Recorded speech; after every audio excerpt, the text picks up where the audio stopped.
Okay, so back in March of 2023, Adobe announced Firefly, which is their version of generative AI, where you enter in some text and it'll create an image or it'll create stylized text or all kinds of things. And when I saw that, because it was from Adobe, I knew it was just a matter of time before they would start to integrate Firefly, which is still in beta, into their existing apps. And as of yesterday, as of the time of this recording, we now have that kind of first iteration of that. Yesterday, Adobe updated Photoshop, and regular Photoshop, like the production version of Photoshop, got some really awesome features. And I'll do a separate video for that. But for this video, I want to talk about the inclusion of Firefly in Photoshop beta because I think it's awesome, and it's I know some photographers out there are very skeptical, borderline on being fanatical against generative AI. And I have to tell you, you're on the wrong side of history there. You don't have to use it, but you should know what it can do. And you should be actually okay with leveraging it in some cases. And that's kind of what I want to show you in this video over here. I'm not saying that Gen AI is going to put an end to photography. I do not believe that's going to be the case. Just like I don't believe things like ChatGPT will be an end to creative marketing or copywriting, because no AI model can replicate the nuance of human touch. And what I mean by it, I'm not talking about physical touch, but that human touch, that thing that separates us from machines. So I want to show you how it works. I also want to talk to you about some of the limitations because, as you can imagine, there are some limitations. But before I do, if you're new to the channel, welcome. My name is Brian. I help photographers like you get better looking photos using apps like Lightroom and Photoshop and other third-party apps, and in this case, using some Gen AI. So let's start. All right, so you can see here that I have the Adobe Creative Cloud app launched, and you'll need this in order to get the Photoshop beta. So obviously you'll need a valid Creative Cloud license. And on the left here, you should see this beta apps. If you don't, that I'm not sure what that means or how to fix that. I would, if anything, just reach out to Adobe. But you do need access to this. And then what you would do is you'll click this and then you'll install Photoshop beta. It'll look like one of these betas over here. You'll just click install, and then you'll have an open button, which I have already over here. This is the beta, and you'll know it's different because the regular production Photoshop icon is filled in with these two tones of blue, whereas the beta, it has this checkerboard pattern on the background. So that's all you'll need to get access to it. And you'll see here, the future is here, and it talks about generative AI. So again, I'm going to walk you through, I have a few examples, 4 different photos, and I'm going to show you just different ways that you can use Gen AI. Some of the things may eventually replace existing tools we have, and others are just completely new that you can't replicate with tools. And I think it's really cool. Again, don't worry about it. You don't have to, freak out that AI is going to destroy your camera. I still love going out with my camera and, exerting myself on those hikes and climbing those mountains. And just there's more to photography than just pressing the button on the camera. There's so much more to it. And AI will never replace that, never, ever. So don't worry. What AI can do is kind of help inspire you and just add some of that creative spark that if you're looking for it. So let me show you what I mean by that. All right, so here we are in Adobe Photoshop beta. You know it's beta because it says beta on the top over here, and the version is 24.6. If you were running the production version of Photoshop, the newest one would be 24.5. So that's how you can tell. All right, so here, this photo I took many years ago on an absolutely epic dog sledding trip on the border of Maine and New Hampshire. And one of the things I always regret about this photo is that I didn't think to take it horizontally. I had my 70 to 200 millimeter lens on, and for some reason I just had the vertical orientation in mind and I took it, but these dogs were moving so fast, I didn't have the time to change orientation. Well, this is where Gen AI comes into the rescue, and it's pretty cool. So what I'm going to do is I'm going to take my crop tool over here. You can click on it from this toolbar, or you can press C on your keyboard. And then I'm going to, from this middle bumper bar, I'm going to press and hold the Option key on Mac or Alt on Windows, and I'm going to drag out. And what that's going to do is it's going to expand the crop box uniformly left and right. And I'm just going to kind of go about here to that resolution. And then I'm going to click on the checkbox to commit that. So we have the original photo and then just expanded canvas with transparency. There's nothing else to this. But obviously we want to kind of expand. We want to fill this in with the scene, and we want to make it as seamless as possible. We can do that. I'm going to take the marquee tool here. You can press M on your keyboard, and I'm going to create one selection over here. And notice that I created a little overlap with the actual image. So just a little overlap, and then the rest of this. Then I'm going to press and hold the Shift key, which will allow me to add to this selection. And I'm going to do the exact same thing here. Now I have basically two different selections on the left and right side of this canvas. Now you'll notice there's this new button here called Generative Fill, and this is the thing. This is the generative AI tool. So I'm going to click on it, and you have two options. You can either type in what you want the generative AI model to add, or you could leave it blank and it'll just kind of do what it thinks it should do. And that's what I'm going to do here. I'm going to leave it blank, and I'm going to click generate. Now, for this first iteration, I'm going to let the progress go real time. And so I'm on an Apple MacBook Pro M2 Max with 64 gigs of RAM. And I want you to see kind of how long this is real time. I'm not editing the slider. When I do subsequent fills using Generative Fill, I'm going to either speed it up or remove it. But here, I mean, look at this. This is pretty amazing. So it automatically filled the canvas, and now we have a horizontal canvas or a horizontal composition. Whenever you do one of these fills, you'll see here under the Properties tab, there are three variations that it'll provide. And so I can click through these, and I can choose one that I like the best. And this one actually I like a lot. The first one's also good, but I like the second one because it fills in the trees better. If none of the three are to your satisfaction, you can just click generate again, and it'll generate another three for you. And you'll have the all six. So it won't replace them. It'll just add them to this list. So this was the first example that just a quick and dirty example of where Gen AI can really kind of make things even better when you are editing your photos. And I wouldn't even say this is editing the photo at this point. This is expanding on it. And it's doing things that you couldn't do because the photo was already taken. I could not create a horizontal photo of this image here before, but now I can use AI to expand on it. And I think that's totally okay. I really do. I'm not presenting this as any sort of photojournalistic image, it's just, this is for me. I wanted a wider shot. And to me, I think this photo looks even better because here, the dogs are really kind of hitting the edge of the frame. I love the overall composition. I think it's a great composition, but I just wish there was more breathing room, and now I get that. All right, so let's go to this image here. I'm going to do the same thing, but this is going to allow me to illustrate one of the key limitations that we need to keep in mind. So same as before, I'm going to go ahead and click on the crop box, press and hold the Option or Alt key. Let's drag out. I want a kind of a wider shot of this sunrise on the California and Oregon coast. So we do this, let's click the check mark, and then let's press M for the marquee tool. And let's just make two selections. So one selection here, press and hold the Shift key, make another selection on the left, and then let's click on Generative Fill, and then just click Generate with a blank text box. Okay, I mean, listen, I don't know how any one of you who's watching this could be like anything less than amazed.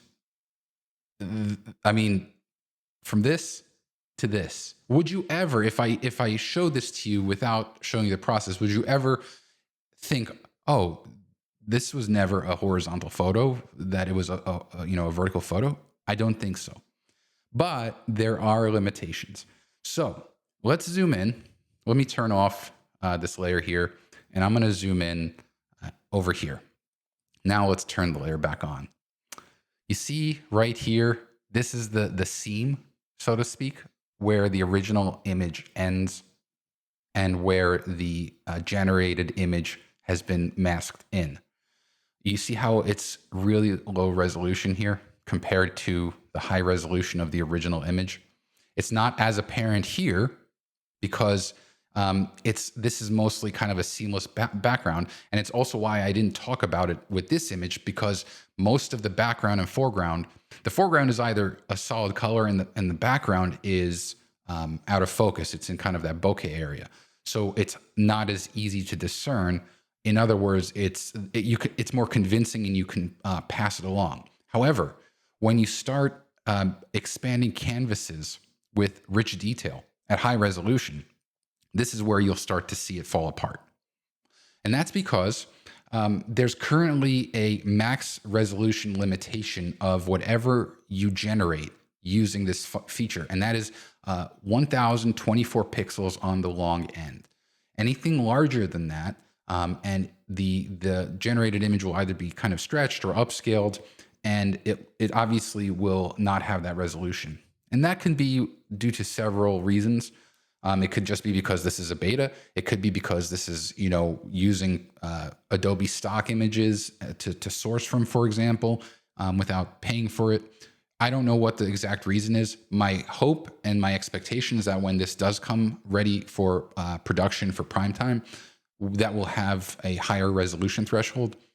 The only thing that I can think of, if you absolutely want to, ensure seamless quality, is you'll have to create a document, a new Photoshop document at 1024 by 1024, or a document where 1024 pixels is the long edge. And then you can upscale it using like Topaz Photo AI or Gigapixel AI. And that should kind of give you more of a seamless result. So you can see again, that's a big limitation. However, if we were to zoom out, so let's say this is kind of what we're going to share. No one is going to see the loss of resolution, at least with this particular photo. I'm sorry. It's a very convincing version of the photo. You won't be printing this on like a poster size, 36 by 24 or even like 12 by 18. You probably won't be printing that large with this as of now. But for lower resolution images, like, on a web page, if you just need like a 1000 pixel image, I mean, this is the way to go. I mean, it's going to be fine. So just to keep in context, that's, in my opinion, one of the biggest limitations. There are also other limitations based on kind of Adobe's own guidelines. Like there are certain things you can't ask for. And it'll let you know if your text query is in violation of their guidelines. So just something to keep in mind. Okay, now let's talk about a use case that I don't know that any of the remove tools can come close to this. We can test it, but I'm just amazed by this. And here's the thing. This is another thing. The variable from one attempt to another is always different. So I did this kind of routine before just to see how it worked. I'll do it again now, but there's no guarantee that the results will be exactly the same. And rather than save the layers, I wanted to do it with you live to show you. So here's a photo I have of an urbex shoot I did in Detroit several years ago, actually. And I had my buddy sit here just to kind of give it that kind of really creepy, ominous feel. But now I want to remove him. I don't want him in the shot. So what I'm going to do is I'm going to take my lasso tool over here. Again, you can click here, or you can press L on the keyboard. And this sucks with a trackpad, which is what I use. I don't have my Wacom pen tablet set up. Maybe it'd be easier with a mouse, but I don't have a mouse. So I'm just drawing around my buddy here. And then I'm going to press shift and draw here because there's his leg and foot. And just like before, I'm going to press generative fill and then generate. And oh my God. I mean, are you kidding me? There to there. It inferred the top of the seat. It inferred the other seats here. And not only that, but it added them with seamless scale. These chairs are at the scale they should be. They're at the correct hue and tone value. It's insane. Now you have these other variations here. Like I can click here and maybe this one's better or that one's better. But let's see, between these two, this one's fine. Like the first one. I mean, are you kidding me? This is insane. Say what you want about AI, but imagine if you needed to do this. You needed to remove someone, and think about how long it would take for you to have to clone, not just clone, but also maintain scale and perspective. And same thing here, like how to infer what the chairs are in front of him. That whole process took, I cut it through, but I would say it took less than maybe 10 seconds on my computer. So to me, that's just magical. So far I've shown you how to expand a canvas using AI and the limitations of that. I've shown you how AI can remove something, and you can do that with just about anything. Like if there are people in your shot, you can just make selections around them and hit generate without any text, and it'll infer that and remove it. But here, what I want to show you is actually adding something to the frame. So we've got this abandoned classroom and the stage. And so what I'm going to do is I'm just going to create a selection right here. And I'm going to type in a ballerina dancing. And then I'm going to click generate. And so here we have a ballerina that's scaled. The ballerina is at proper scale and aligned correctly on the stage. And again, we have these different options. And I think this one is really cool. I can show you here, I'll regenerate so we can get additional options. And you can see here we have now 6 options. So we can choose one that we like more than others. Now let me do one more thing. Again, with the lasso tool, I'm going to make a selection over here. And what I want to show you is what I first did was I created something out of nothing with the ballerina, right? There was no ballerina on the stage. But what I want to show you now is changing something that's already there. And this is kind of hit or miss, but basically what I'm doing is I'm making a selection around the curtains. And what I want to do is I'm going to say yellow curtains and then click generate. And I mean, are you kidding me? Like, are you kidding me? Like, this is insane. And we have 3 different options here. Like, that's actually not bad. That one's not so good. But between these two, like, I think maybe this middle one is better. But it totally replaces the blue curtains. I mean, how can you not be amazed? And again, I made the trip to Detroit. I got into this school, set up my camera. I got the shot. I got the experience. But what I did not get, or what I couldn't get, was ballerina or yellow curtains. Now I could just by typing some things out. That to me is really powerful. It's different than just using, say, Midjourney or Firefly to just type out something and you get an image, which I think is also very cool. This is what I always expected AI to kind of really show its benefit for photographers, because things like removing my buddy seamlessly and adding or changing certain elements that I just couldn't do in the field, to me, that's amazing. All right, so I have one more example here.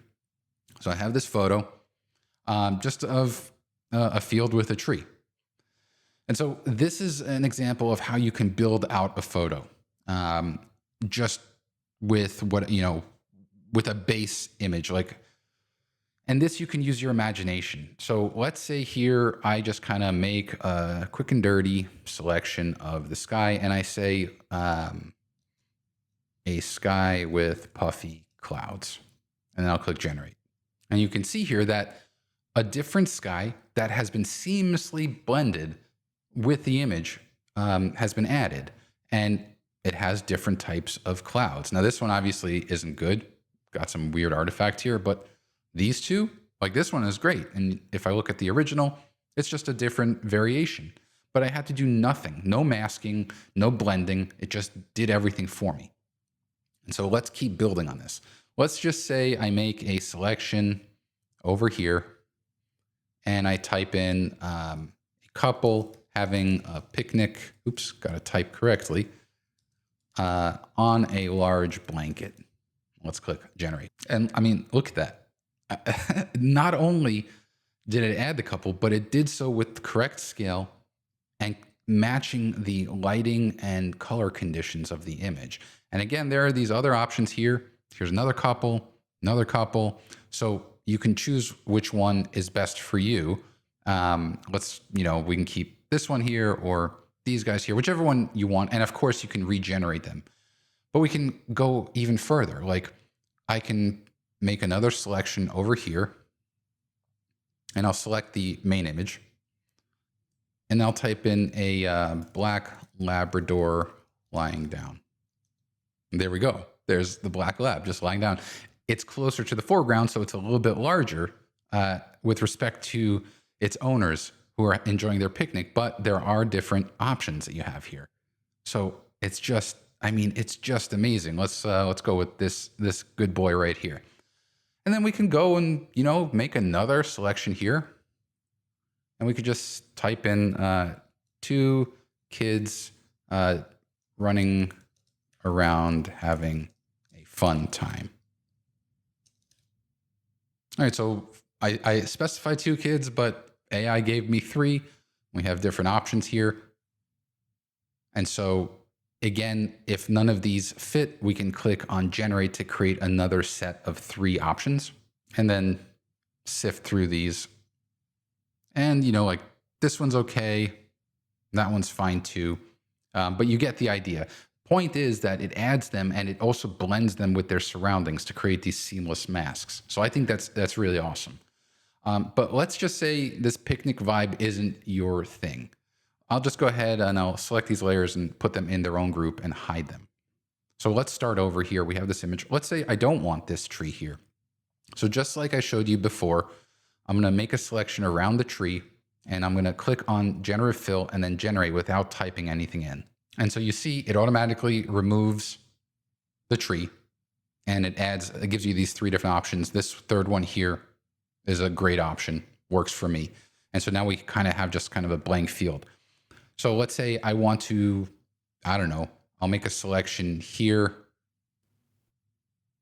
just like a random size, and I'm going to type in a broken down, rusted tractor, and I'll click generate. And so here you go. We have these 3 different options of just like abandoned tractor vehicles. And anyone who probably has even the slightest experience of farming probably can look at these and say, I have no idea what this thing was, but it just looks cool.